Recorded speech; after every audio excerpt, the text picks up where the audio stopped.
Bienvenidos y bienvenidas un día más a Media Hora con tu microbiota, nuestro espacio de divulgación en YouTube en el que, como ya sabéis, entrevistamos a profesionales y a pacientes para descubrir un poco más sobre el micromundo que llevamos dentro. El micromundo que llevamos dentro hasta hace poco para mucha gente era prácticamente invisible. Convivíamos con él, sabíamos que lo teníamos dentro o incluso ni siquiera lo sabíamos, pero está ahí y no nos percatábamos de su presencia.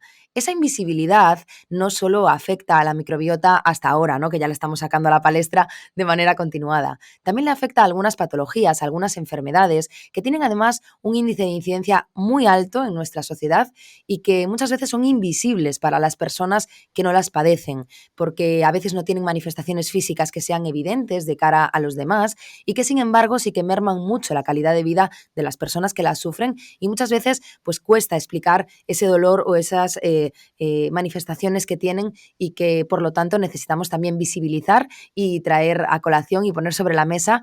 Y hoy vamos a hablar precisamente de una de esas enfermedades que además ¿es nueva? ¿No es nueva? Bueno, lo hablaremos con el invitado que tenemos hoy para que nos explique un poquito más sobre el síndrome de intestino irritable. Y lo vamos a hacer de la mano de una persona que nos hace muchísima ilusión tener hoy en Media Hora con tu microbiota, que es Carlos Galante. Hola Carlos, bienvenido a Media Hora con tu microbiota. Hola, ¿qué tal? Buenos días, Carolina. Un placer estar aquí con vosotros. Muchísimas gracias por estar aquí, por venir hoy a hablarnos de un tema que es que además nos parece básico, lo hablábamos un poco antes, todavía no teníamos ningún episodio en Nutribiótica sobre este tema que tiene una incidencia altísima del que, bueno, se saben muchas cosas, otras todavía se están investigando, otras todavía hay mitos que mucha gente necesita desterrar. Entonces, bueno, para quien no te conozca, voy a hacer una pequeña presentación tuya para que entendamos por qué eres un entrevistado perfecto para hablar de esto. Tú eres nutricionista. Además, hiciste un posgrado en coaching nutricional. A día de hoy Ujú. eres parte del equipo de Digest Barcelona, a los que os dejaremos en vuestro Instagram en la cajita de descripción del vídeo, porque os animo a todos a que lo sigáis, porque también hacen un trabajo de divulgación espectacular en redes y eso es muy importante. Y además estás muy centrado en todo lo que tiene que ver con el eje intestino-cerebro, con la relación de nuestra, bueno, pues de esta autopista bidireccional que afecta tanto a nivel de salud digestiva. Entonces, Carlos, tú como parte de este equipo de Digest Barcelona, en el que vuestra presentación, ¿no? Habláis mucho, pues eso, de salud digestiva, pero de manera muy concreta de SII, ¿no? Que son las siglas de síndrome de intestino irritable. Yo antes decía que es casi parece un tipo de patología nueva, porque para mucha gente todavía es desconocida, o por lo menos si la comparamos con otro tipo de enfermedades más clásicas, por decirlo de alguna manera, con respecto al intestino, que son las famosas enfermedades inflamatorias intestinales. Hay incluso gente que ni siquiera valora el síndrome de intestino irritable como una patología como tal. Entonces, por poner un poquito los puntos sobre las IES, ¿tú cómo defines, Carlos, el síndrome de intestino irritable y sobre todo desde cuándo se acuña este término, desde cuándo se empieza a utilizar? A ver, realmente, pues tenemos que ir un poquito como por partes, ¿no? Primero de todo, el síndrome de intestino irritable, de nuevo, en realidad tiene poco, porque ya lo conocemos o se empieza a hablar de este colon irritable en el siglo XIX, ¿de acuerdo? Pero realmente no es Ujú. hasta los años 60 donde se empieza a acuñar el término de colon irritable o síndrome del intestino irritable. Y realmente no es hasta finales de los 90, en el 99 aproximadamente, donde ya se empieza como a definir pues esta patología como ese cambio en la alteración del ritmo deposicional, en el ritmo de las heces, el dolor abdominal, ¿no? Y los síntomas asociados a gases, distensión abdominal, etcétera, Ujú. ¿no? Entonces sí que es relativamente nueva, lo que pasa es que ya empezó a aparecer como ya hace tiempo atrás, ¿no? Por otro lado, lo importante no es cómo defino yo el síndrome del intestino irritable, ¿no? Sino qué es lo que dicen pues, la evidencia científica más actual. Y es que en realidad a día de hoy pues, se sigue considerando ese síndrome, un síndrome que quiere decir que es un conjunto de síntomas y de signos en el que pues, no es que haya una patología, una enfermedad en concreto, ¿no? Sino que son varios factores que desencadenan en ese tipo de sintomatología. Entonces, a día de hoy siempre se ha dicho que era un trastorno funcional, es decir, un trastorno de la funcionalidad del intestino. ¿Por qué? Ujú. Pues porque en algunas personas va más rápido, en otras personas va más lento. Pero lo que sabemos a día de hoy es que ya no se considera un trastorno digestivo funcional, sino que realmente se considera un problema en la conexión, un problema en la alteración entre el intestino y el cerebro. Entonces, realmente causas, pues no existe una causa en concreta, ¿no? Porque Ujú. entonces si existiera una causa en concreta probablemente ya tendría un tratamiento. Pero lo que sí que es verdad es que hay distintos factores en los que pueden intervenir en esta fisiopatología, ¿no? En esta desencadenación de los síntomas, que son, por un lado, alteración en la motilidad digestiva, en el que se conoce como hipersensibilidad visceral. Y es que sabemos que las personas que tienen síndrome del intestino irritable tienen esa sensibilidad a los síntomas, ¿no? De alguna manera, cuando hay distensión abdominal, los receptores que tenemos en el intestino responden de manera exagerada y entonces nos llega una señal al cerebro en forma de dolor. Ujú, ¿Sí? Pero sin embargo, personas que no tenemos este síndrome de intestino irritable, podemos tener la misma cantidad de gases en el intestino y no notar absolutamente nada. ujú. Por otro lado, también existe la famosa disbiosis intestinal, que no deja de ser un desequilibrio en la microbiota. La microbiota es el conjunto de microorganismos, de bacterias, que es lo más conocido, pero también hongos, algunos virus y algunos parásitos, que forman todo un ecosistema en lo que es en nuestro intestino y que realmente en ese equilibrio es donde se encuentra la salud perfecta. Bien, pues estamos viendo que desequilibrios en este ecosistema pues puede dar lugar a los problemas de síndrome del intestino irritable. Ujú. Y como tal, además también tenemos otros factores, como es por ejemplo la migración de bacterias del colon, que es donde tendrían que estar, al intestino delgado. Y es lo que conocemos como sobrecrecimiento bacteriano, Ujú. que es una patología también muy frecuente, que se asocia o se solapa muchísimo con el síndrome del intestino irritable. Porque comparten síntomas o, de cara al Efectivamente, paciente entiendo que puede ser difícil, entender si es una cosa u otra, ¿no?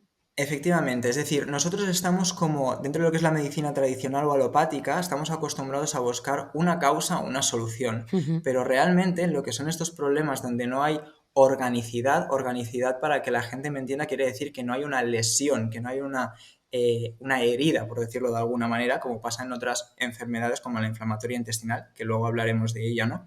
Em, entonces, ¿qué pasa? El sobrecrecimiento bacteriano, pues estas bacterias crecen de manera exagerada en el intestino delgado, entonces empiezan, en lugar de ayudarnos, ¿no? A nutrirnos y a tener una buena salud intestinal, empiezan a competir con nosotros, con nuestros propios alimentos. Entonces generan gases, distensión abdominal, Ujú. dolor, diarrea, pueden generar también problemas de absorción de nutrientes como el hierro, por ejemplo, ¿sí? Y eso puede también llevar a cabo, dependiendo del tipo de bacterias, pues pueden predisponer a la descomposición o al estreñimiento. Por eso hay muchas personas que dicen, no, pues seguro que tiene sobrecrecimiento bacteriano. Bueno, pues que el sobrecrecimiento bacteriano es una de las potenciales enfermedades, ¿no? O situaciones que puede haber en el intestino irritable.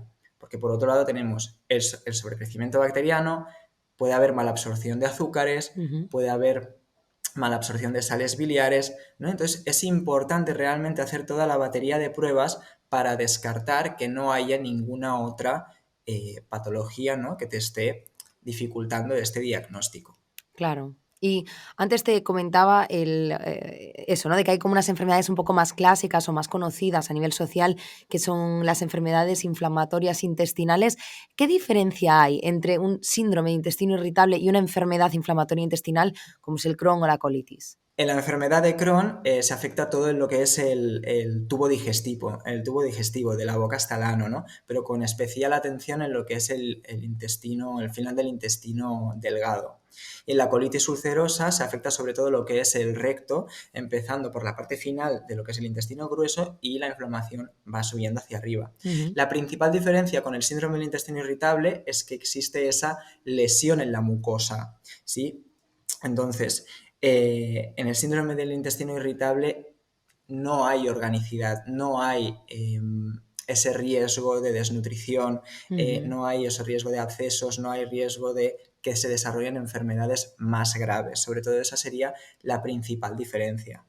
Aunque en la enfermedad inflamatoria intestinal también es de tipo multifactorial, pero sí que sabemos que el sistema inmunitario tiene un papel fundamental. ¿Por Ujú. qué? Porque se considera a día de hoy una enfermedad de tipo autoinmune, entonces este sistema inmunitario ataca a nuestro sistema digestivo. Y se está viendo que básicamente son 4 factores determinantes. Por un lado, factores genéticos, hay gente que tiene esa predisposición genética a desarrollar la enfermedad, factores ambientales, donde aquí lo que es la alimentación y el espacio y el ambiente en el que vivimos juegan un papel fundamental.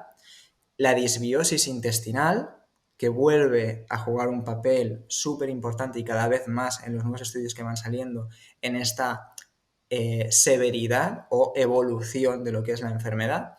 Y por último también, pues lo que es la propia hiperactividad del sistema inmunitario. Ujú.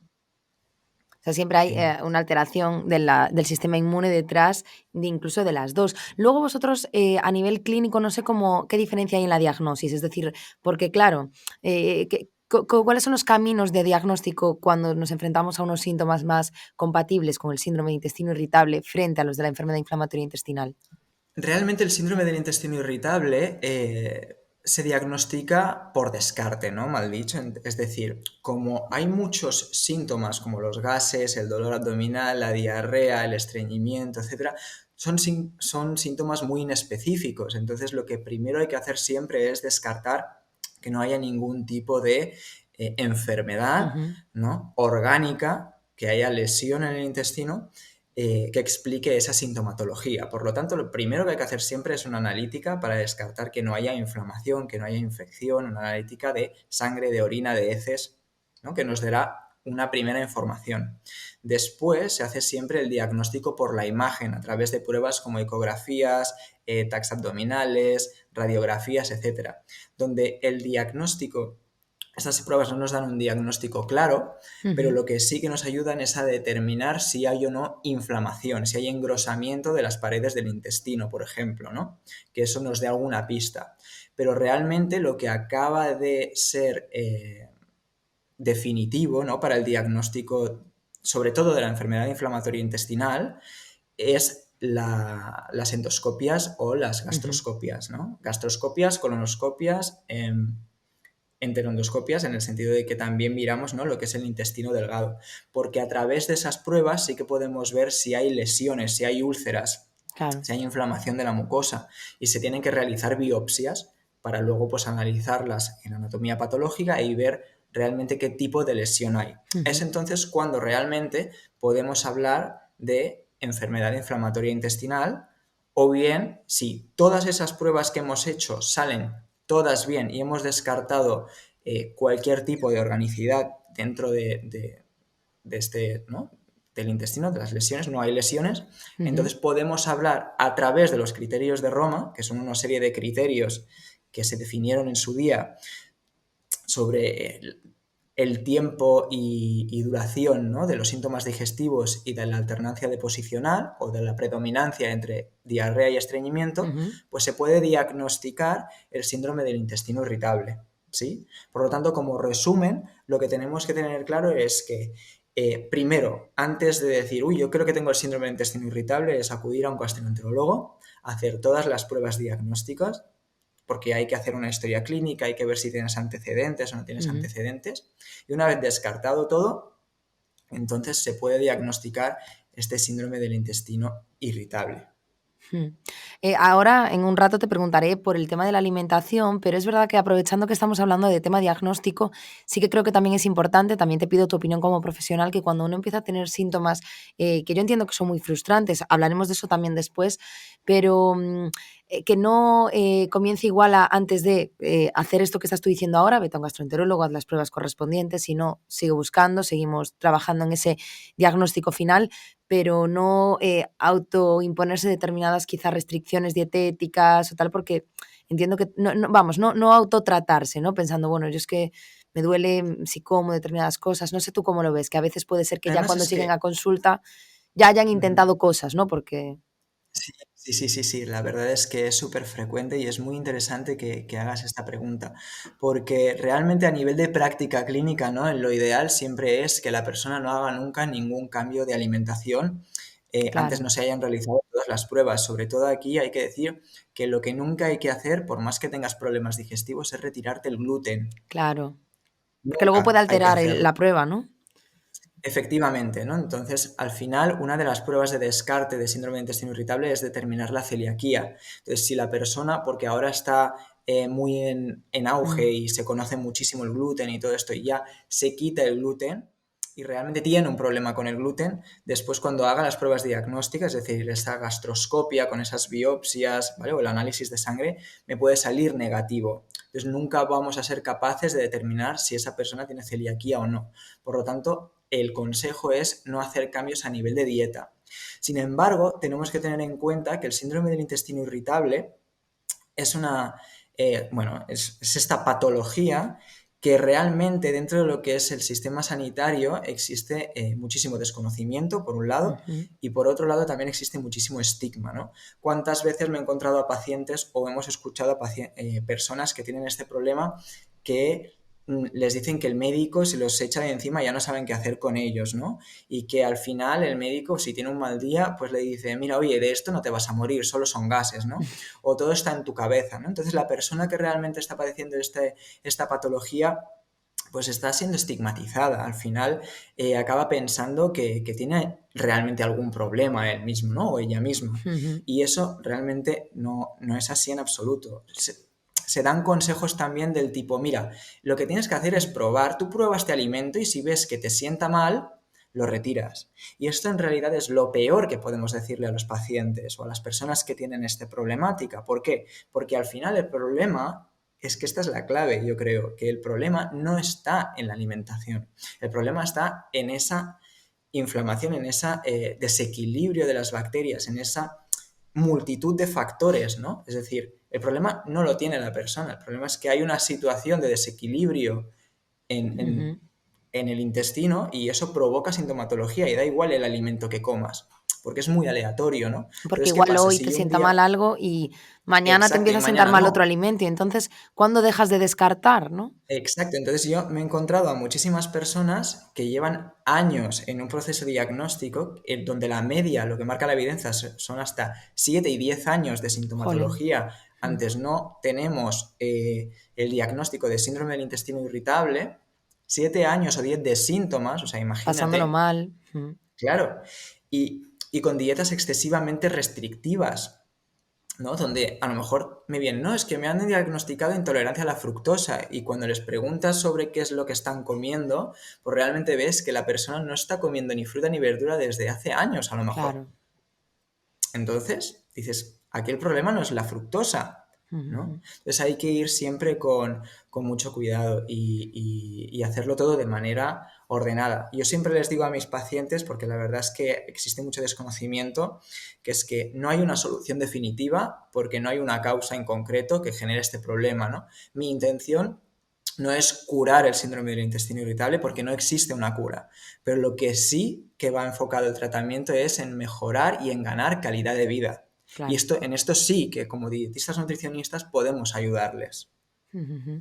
Claro, y luego me parece muy interesante también lo que tú estabas comentando de ese punto de, psicológico que hay en el síndrome de intestino irritable. Psicológico en el sentido de ahora hablaremos de su relación con la microbiota, pero, de cuántas veces hay ese estigma que tú comentabas ahora de esto está en tu cabeza, estos son nervios, es nada, esto es que te pasa porque tienes estrés y punto, se acabó.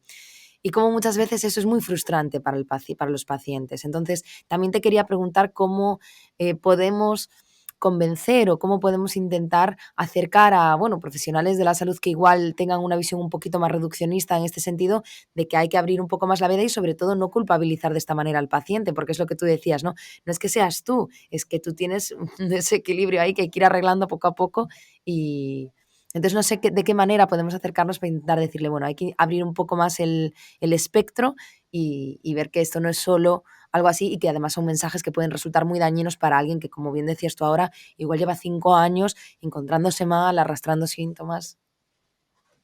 Es que realmente el estrés sí que tiene una relación directa a nivel de la manifestación de síntomas del Mm. intestino irritable, ¿no? Y aquí lo interesante también es destacar que el estrés no se considera una causa del síndrome del intestino irritable, pero sí que puede empeorar la sintomatología, ¿no? Entonces esto al final es como un poco como todo, ¿no? Hay personas que lo que es la alimentación pues tiene más influencia en la aparición de sus síntomas y personas que por sus rasgos de personalidad o de lo que sea, sí que Ujú. o están sometidas a mucho estrés psicológico en el trabajo o por situaciones familiares y eso de alguna manera lo somatizan a nivel gastrointestinal.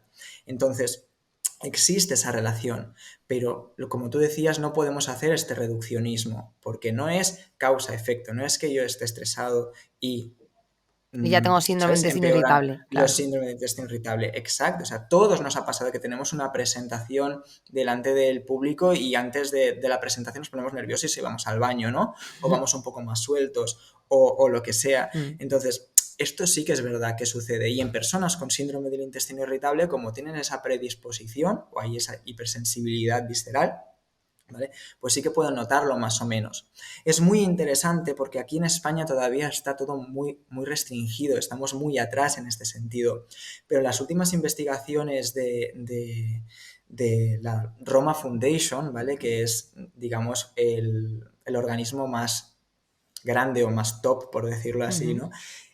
Sobre gastroenterología y motilidad digestiva, se está acuñando un nuevo término, una nueva especialidad dentro de lo que es el gastroenterólogo, que es el psicogastro, Ah. psicogastroenterólogo, ¿no? En el que Ujú. realmente, pues a través de estrategias como el mindfulness o lo que se está empezando a llamar como la hipnoterapia de colon, se está viendo que hay una mejora sustancial de los síntomas del síndrome de intestino irritable, del dolor, de los gases, de la diarrea, del estreñimiento, a través de hipnosis, ¿no? Y con unos resultados que cada vez están siendo más interesantes porque la mejora es tan grande como con la dieta baja en FODMAP, Ah. que es la dietoterapia que habitualmente utilizamos en estos pacientes, Ujú. ¿no? Pero sí que Sí, es verdad que cabe la pena, pues, a esos profesionales que en realidad, pues, se entiende, ¿no? También desde el punto de vista del profesional, porque las agendas están saturadas y todo está saturado claro, claro. y son Nosotros patologías que somos necesitan enemigos de echarle la explicación. bronca a nadie, ¿no? Pero sí de por lo menos decir, bueno, Claro, pero, anímate por lo menos a intentar verlo desde otro punto de vista, claro. o por lo Es menos decir, intentar buscar más hay que herramientas, explicar ¿no? esa patología. De hecho, Mm. uno de los principales factores que dicen las guías de práctica clínica es que lo que más ayuda a la mejora del paciente es establecer una buena relación médico-nutricionista, es decir, profesional sanitario-paciente. Ujujú. Si existe esa empatía, si le explico cuál es el proceso de su enfermedad, si le explico qué es lo que puede esperar del tratamiento, si le explico qué es, pues eso cambia mucho, a no ser que te diga, mira, de esto no te vas a morir, Claro, estos son gases, estos son tal, esto cambia mucho. Sin embargo, si yo te digo, mira, no te puedo curar, no te puedo prometer que te vaya a desaparecer por completo esto, pero sí que a lo mejor de estar teniendo 3 diarreas al día, pues a lo mejor la pasas a tener una vez al mes.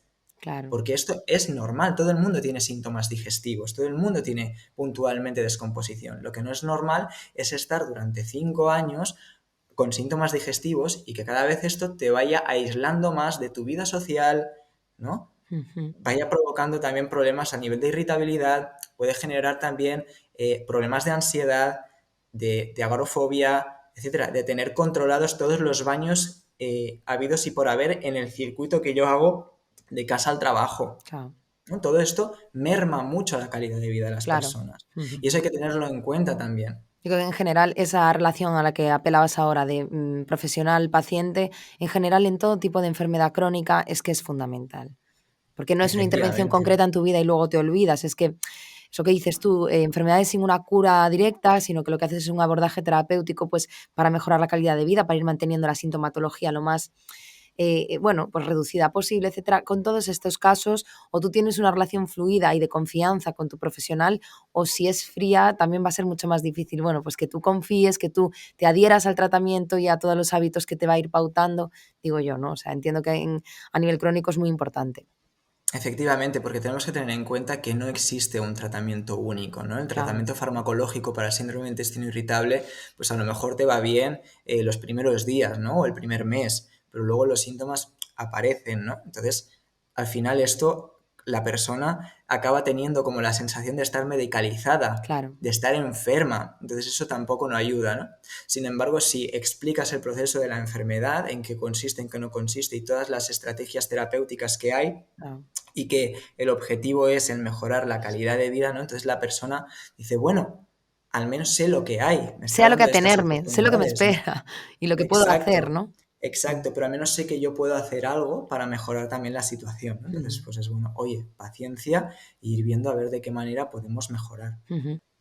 Bueno, Carlos, a lo largo de la entrevista hemos estado hablando de alimentación. Sabemos que después te preguntaré un poco sobre la estrategia nutricional, ¿no? Que normalmente se sigue en general en estos casos, pero también sabemos que es uno de los factores que más impacta en nuestra microbiota, que también ha ido saliendo a lo largo de la entrevista. Y antes comentaste también una palabra mágica que sale en prácticamente todas las entrevistas que hacemos, que es la inflamación, que también tiene muchísima relación con cómo se encuentra nuestra microbiota. Entonces, aunque ya has dado algunas pinceladas, explícanos un poco más cómo afecta a la microbiota tanto en el desarrollo del síndrome de intestino irritable como en su posible mejora o su posible empeoramiento. Lo que tenemos que tener en cuenta aquí, ¿vale? Es que el impacto que tiene la microbiota intestinal, o sea, esto sí que es relativamente nuevo, ¿no? Ujú, Y en cuanto a la patogénesis o a la relación que tiene con esa aparición de síntomas en el síndrome de intestino irritable, pues lo que tenemos que tener muy claro es el término disbiosis, que ya lo hablábamos antes, ¿no? Que es ese desequilibrio del ecosistema intestinal. Se está viendo, y de hecho ya se sabe, que las personas que tienen síndrome del intestino irritable tienen un tipo de microbiota específico, ¿no? ujú, Entonces, ese estado de disbiosis a mí siempre me gusta explicarlo a través de una metáfora, y es que nos tenemos que imaginar que nuestro intestino es como si hubiera un Amazonas, ¿no? Pues con todos sus miles de especies, y desde la rana más letal, porque es la más venenosa, hasta el insecto más horrible, hasta el depredador más mm, feroz, ¿no? Y hasta el kiwi, que es ese bicho, pues, ¿no? Como monísimo, ¿no? Y riquiño. todos viven, exacto, y todos viven, ¿no? En perfecta armonía. Y no hay uno que sea más malo que otro.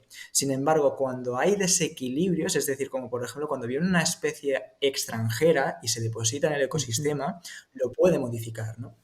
O si nosotros vamos al Amazonas y de repente, pues vamos ahí con excavadoras y nos creamos un monocultivo de soja, entonces ahí empiezan a aparecer todos los problemas. ¿Por qué? Porque se pierde variabilidad, se pierde ese equilibrio, empiezan a sobrecrecer unas especies respecto a otras, ujú, ¿sí? Y se altera el clima, se altera todo. Entonces, a nivel digestivo pasa algo parecido, ¿no? Y algo que puede pasar, por ejemplo, es con el Helicobacter pylori. El Helicobacter pylori tiene muy mala fama porque puede generar úlceras, en casos siempre se relaciona con el cáncer de estómago, etcétera. Pero realmente el Helicobacter pylori lo tenemos la mayoría de la población, ujú, ¿sí? Y es cuando existe infección que aparece en la sintomatología y hay que tratarlo. Pero el Helicobacter pylori, cuando lo cogemos, cuando somos pequeños, nos ayuda a modular el sistema inmunitario. ¿Sí? ujú, Entonces, lo que hay que tener en cuenta, sobre todo, para que no haya esa disbiosis y por lo tanto haya menor riesgo de desarrollar síntomas debido a esa alteración de la microbiota, porque se ven incrementados una serie de bacterias, ¿no? Pues más malas, por así decirlo, es cuidando mucho nuestra alimentación y estilo de vida. Es el principal factor que puede afectar a ese desequilibrio. ¿Por qué? Porque básicamente en las ciudades industrializadas estamos viendo que nuestra alimentación es de tipo occidental. ¿Y qué ujú, quiere decir eso? Que la alimentación es muy rica en grasas saturadas, muy rica en proteína animal, muy baja en fibra y muy rica en sodio. Entonces, esto genera la disminución de las bifidobacterias, que son las bacterias más importantes para nuestra salud, no solo a nivel intestinal, sino en todo el organismo, ujú, y promueven el crecimiento de otras bacterias que son fermentadoras de proteínas o proteobacterias, que son las que se relacionan con inflamación, dolor, ¿no? Con esa producción de gases en la que los pedos huelen a huevos podridos, ¿no? Y, y todo eso genera esa inflamación y puede estar relacionado con esa aparición de síntomas. ujú. Sí, es que es lo que decías tú, ¿no? Ese cómo nos alimentamos, qué tipo de ejercicio hacemos, cómo vivimos al final, que impacta de una manera muy tremenda en una composición que además es sensible. O sea, a poco que le hagamos podemos mejorarla mucho, pero también podemos empeorarla y sobre todo, gran mención a las bifidobacterias a las que nosotros le dedicamos muchísimo contenido, porque efectivamente son esenciales, además, en todas las etapas de la vida. Sí, sí, efectivamente. Entonces, Mm, no solo está el tipo de alimentación, sino también están hábitos como el tabaco, por ejemplo, o ujú, el tomar alcohol, ¿no? Que son sustancias que promueven la inflamación. Y tú antes lo has dicho y lo habéis hablado en muchísimas entrevistas. Se está viendo que dentro del síndrome del intestino irritable también existe esa inflamación crónica de bajo grado, ¿no? Y eso tiene que ver también pues, con temas de la permeabilidad intestinal, que se ve incrementada, ¿no? Entonces el sistema inmunitario se ve activado, ¿sí? Y entonces empieza a inflamar pues, esa pequeña mucosa. Y Claro. eso empieza a alterar todo. Con respecto a la alimentación, por ejemplo, entiendo que es una herramienta clínica muy potente a la hora de abordar el tratamiento del síndrome de intestino irritable. ¿Cuál suele ser el abordaje que hacéis a nivel nutricional? Se habla mucho de la dieta FODMAP, pero bueno, explícanos tú un poquito cuáles suelen ser las recomendaciones un poco genéricas, teniendo en cuenta de que el tratamiento de síndrome de intestino irritable es muy individualizado, pero qué pautas, digamos, un poco generales se suelen dar a nivel nutricional.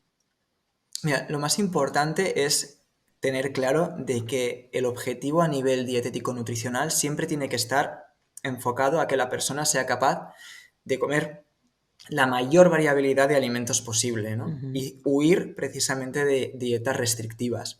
Por eso mismo, las últimas guías de práctica clínica lo que nos dicen es que a nivel de dieta, primero lo que hay que hacer es ver cuál está siendo la alimentación de la persona que tenemos delante, ¿no? Entonces existen las recomendaciones de las NICE, del Instituto de Salud de Inglaterra, en el que son un conjunto de recomendaciones a nivel de hábitos higiénico-dietéticos, ¿no? Que ya puede mejorar la sintomatología del síndrome de intestino irritable, que es, por ejemplo, pues, disminuir el consumo de café, evitar el consumo de alimentos ultraprocesados, evitar el consumo de fritos, evitar el consumo de bebidas azucaradas, ¿sí? El limitar el consumo de fruta, etc. Entonces, esta sería la primera línea de intervención, porque realmente son recomendaciones muy fáciles de seguir por la persona, ¿no? Antes de decir qué alimento sí, qué alimento no.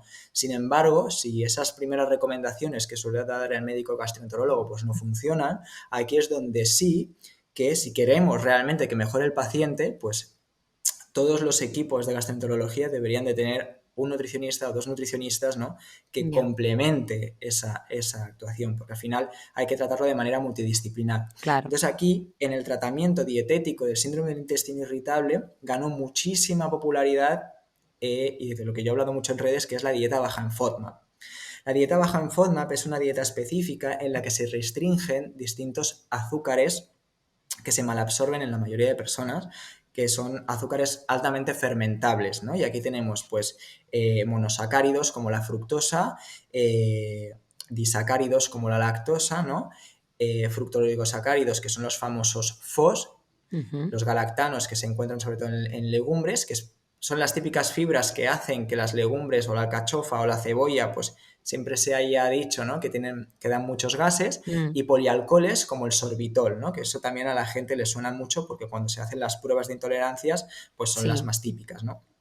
Bien, entonces, ¿qué pasa? Se ha visto que si retiramos todos estos azúcares de la dieta, mejoran síntomas como la distensión abdominal, la diarrea y el tránsito intestinal. ¿Por qué? Porque estos azúcares en nuestra alimentación tienen un efecto osmótico. ¿Y esto qué quiere decir? Pues que nosotros cuando los ingerimos, al no absorberse en el tracto digestivo, siguen su camino por todo el intestino hasta llegar a la parte última, ¿no? Entonces, nuestro cuerpo, para tratar de igualar concentraciones, provoca la salida de agua hacia el intestino. Ujú. Por lo tanto, aquí ya se empieza a producir esa distensión abdominal y cuando los azúcares llegan al colon, son fermentados por todas esas bacterias que hablábamos, Ujú. entonces empiezan a producir gas, entonces empiezan esas distensiones, esos gases, esa barriga dura que parece que esté embarazada, ¿sí? Esas flatulencias y toda esa sintomatología asociada.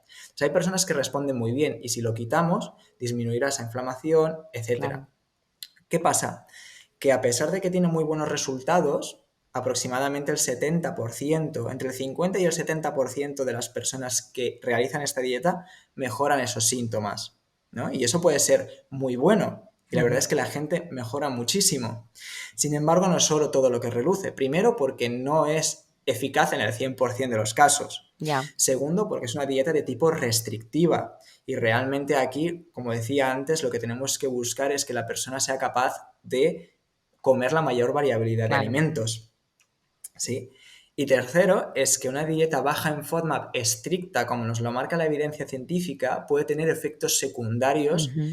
que realmente no nos favorecen para mejorar este síndrome a largo plazo, ¿no? Porque precisamente lo que provoca el retirar estos azúcares como los fructanos, ¿no? Esos FOS o los galactanos, pues es reducir la cantidad de bifidobacterias que tenemos en el intestino. Claro. Y eso a la larga puede generar otra Otro disbiosis, problema, claro. ¿no? Entonces, claro, después también al realizar este tipo de dietas, durante mucho tiempo, aparte de esta alteración en la microbiota intestinal, puede aparecer miedo, esa parte psicológica, ¿no? Sí, Decir, ostras, es que yo ahora me encuentro muy bien y ahora al reintroducir alimentos tengo miedo de volver al punto de partida, ¿no? claro. Y de que todo lo que he conseguido hasta ahora, pues disminuya. Entonces, al final, lo que hay que hacer siempre, sobre todo en alimentación, yo siempre se lo digo a mis pacientes, es personalizar, personalizar y personalizar, porque a pesar de que la evidencia científica nos dice que hay una estructura, ¿no? Hay un método que funcione a la mayor parte de la población para que esa población mejore, ¿de Ujú. acuerdo? La realidad es que la alimentación no es, o la nutrición no es una ciencia matemática exacta. Entonces, Claro. a través muchas veces de lo que es la propia entrevista dietética a los pacientes, ¿no? Te das cuenta de que a lo mejor esa persona en concreto sí me está tolerando las legumbres, Ujú. ¿no? Sin embargo, no me tolera los fructanos o no me tolera la fructosa y el sorbitol. O sin embargo, resulta que solo está comiendo fructanos y sorbitol porque la alimentación que tiene es muy restringida, ¿sí? Y solo Claro. come unos determinados alimentos muy ricos en un tipo de FODMAP. Entonces ahí se trata de encontrar ese equilibrio. Por eso siempre va la línea de intervención para tratar de un poco buscar un punto de partida en el que empezar a trabajar, es decir, bueno, pues hacemos una dieta restrictiva, pero dentro esa dieta baja en FODMAP, adaptada al paciente, ¿sí? Para que sea lo mínimamente restrictiva posible Ujú. y ver cómo evoluciona y a partir de ahí, pues Ir trabajar mucho en valorando, esa ¿no? parte de, Ujú. exacto, y volver a reintroducir los alimentos cuanto antes, porque ahí está la clave de la mejora gastrointestinal y de la mejora de esa disbiosis está en la variabilidad alimentaria, Claro. no en la restricción, y eso es lo que tenemos que tener muy, muy, muy, muy claro. Hay Mm. muchas personas con síndrome del intestino irritable que no comen ni fruta ni verdura, que es lo que hablábamos antes, Y eso pero es sin un embargo problema, no mejoran claro. y siguen teniendo síntomas. ¿Por qué? Porque ahí hay algo más y ese algo más es la inflamación que hay de base. Claro, es resolver el problema de origen, que lo comentamos muchas veces cuando hablamos de probióticos y de microbiota, ¿no? Que muchas veces de nada vale, que tú trates un tema de manera superficial, que tú trates la sintomatología, si tú luego no abordas probablemente esa disbiosis que tienes debajo y que también te genera esa inflamación. Y Claro, precisamente para sí, perdón, dime. el problema precisamente que tenemos de eso, ¿no? Es que todavía no somos capaces de saber cuál es el problema de base. O sea, tenemos Claro. varios factores, tenemos esa disbiosis, tenemos esa potencial permeabilidad intestinal, ¿no? Tenemos a lo mejor algún desequilibrio micronutricional que no Ujú. acabamos de detectar, pero claro, no lo sabemos, ¿no? Entonces también hay que ser prudente en este sentido. Claro. Además, aparte de lo que es la alimentación y hablando, pues eso, ¿no? De microbiota y en general también, pues, de muchos trastornos o patologías intestinales, a día de hoy tenemos otra herramienta también muy útil, que son los probióticos humanos de cuarta generación. ¿De qué manera nos pueden ayudar en estos casos, en los casos de síndrome intestino irritable? No sé si forman parte de vuestra práctica clínica, los utilizáis. Sí, desde luego, desde luego. La verdad es que además cada vez más existe mayor evidencia respecto al uso de probióticos en el síndrome de intestino irritable, ¿vale? Pero para responder a esta pregunta, primero me gustaría hacer como una pequeña mención a lo que es un Ujú. probiótico de cuarta generación, ¿no? Para Mm. que sobre todo la gente que nos escuche lo entienda, cuando nos referimos a un probiótico de cuarta generación, tiene que ver con la presentación de ese probiótico, ¿no? Es una ventaja tecnológica. Un probiótico de cuarta generación en su cápsula tiene como dos capas.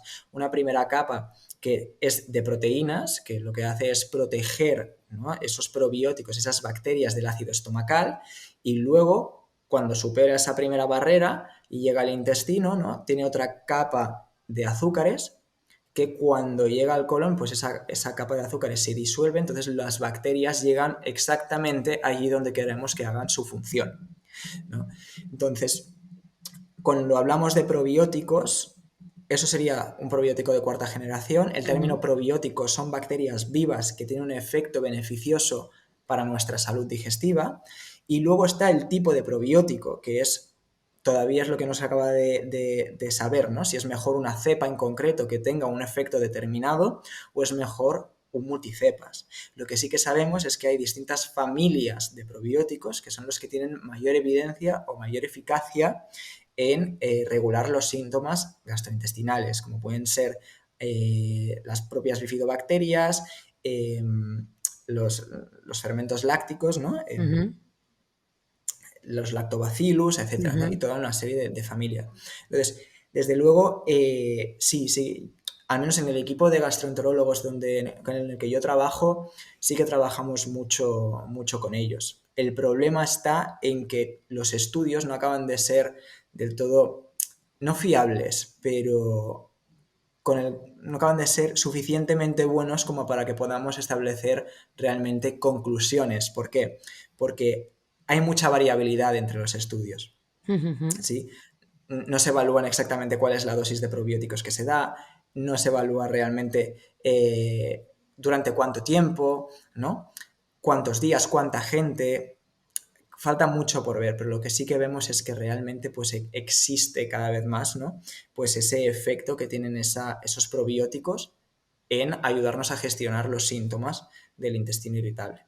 ujú. Sobre todo siempre lo decimos, ¿no? Que el mundo de la microbiota y en general de los probióticos es un mundo que todavía tiene mucho camino por recorrer, pero bueno, es importante recoger todo lo que ya se ha conseguido evidenciar hasta ahora y luego, sobre todo, pues elegir muy bien, que ha sido una exposición perfecta para esto, elegir muy bien qué tipo de probiótico cogemos, porque a la hora de utilizarlo, pues no todos los probióticos son iguales, tener muy en cuenta sus cepas, de dónde vienen, su derivación y, por supuesto, esta cuarta generación, que es lo que hace que ese probiótico pueda tener una viabilidad, ¿no? De cara a que haga sus funciones en el intestino.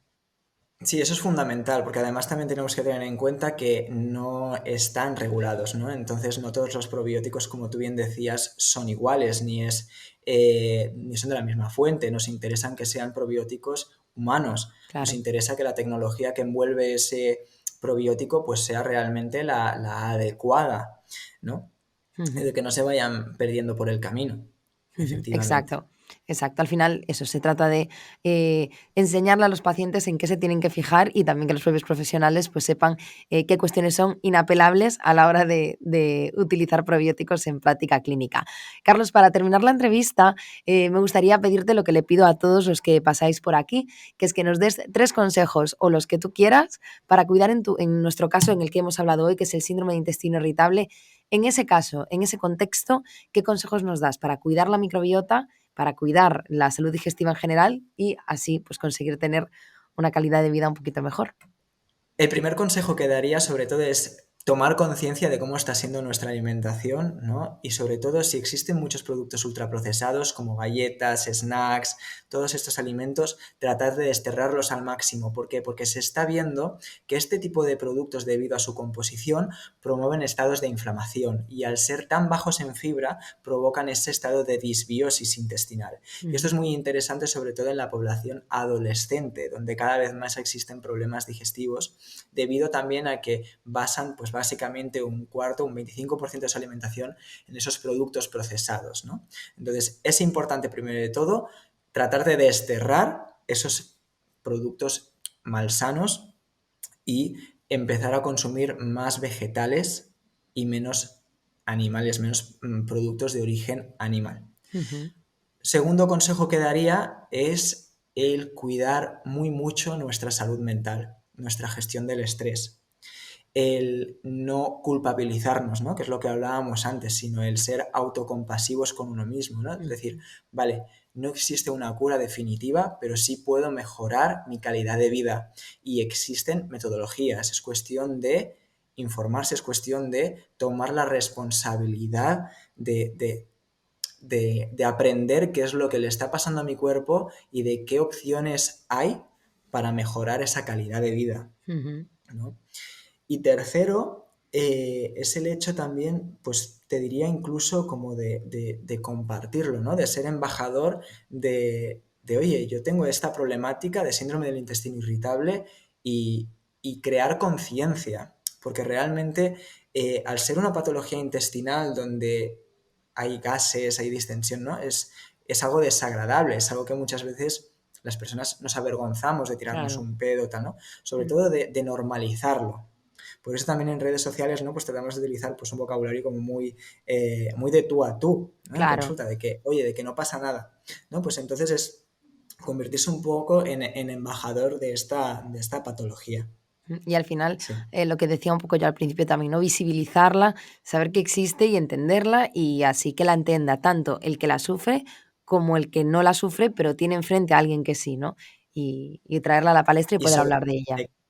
y sobre todo es si se va a un gastroenterólogo y el gastroenterólogo no te da una solución o no te da, pedidle sobre todo que os derive a un nutricionista, porque es la Ujú, manera. Si los pacientes piden que haya un nutricionista o que el gastroenterólogo derive a un nutricionista, entonces vamos a ir forzando precisamente, ¿no?, a esas personas que por lo que sea pues no acaban de creer, no acaban de estar del todo actualizados o lo que sea, a forzar a que se cree ese equipo multidisciplinar, porque las ujú. patologías crónicas no hay una solución posible.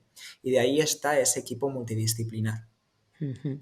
Pues yo creo que es un cierre perfecto con unos consejos que nos anotamos y nada, no puedo más que agradecerte, Carlos, de verdad que hayas estado aquí en media hora con nosotros, que nos hayas aclarado tanto sobre pues eso, sobre el síndrome de intestino irritable, que todavía estoy segura que nos puede dar para otro media hora con tu microbiota cualquier otro día. Así que nada, Carlos, muchísimas gracias por estar aquí y nada, eso, que espero que podamos volver a vernos. Yo por mí encantado, la verdad que muchísimas gracias por haberme invitado, Carolina. Ha sido un placer estar aquí con vosotros. De nada, y enhorabuena, por cierto, de verdad. Dejamos en la cajita de la descripción vuestro link para quien no siga todavía de Digest Barcelona, porque es verdad que hacéis un trabajo buenísimo. Y a todos los que nos habéis visto hasta aquí, gracias por llegar al final del episodio y nos vemos en el siguiente.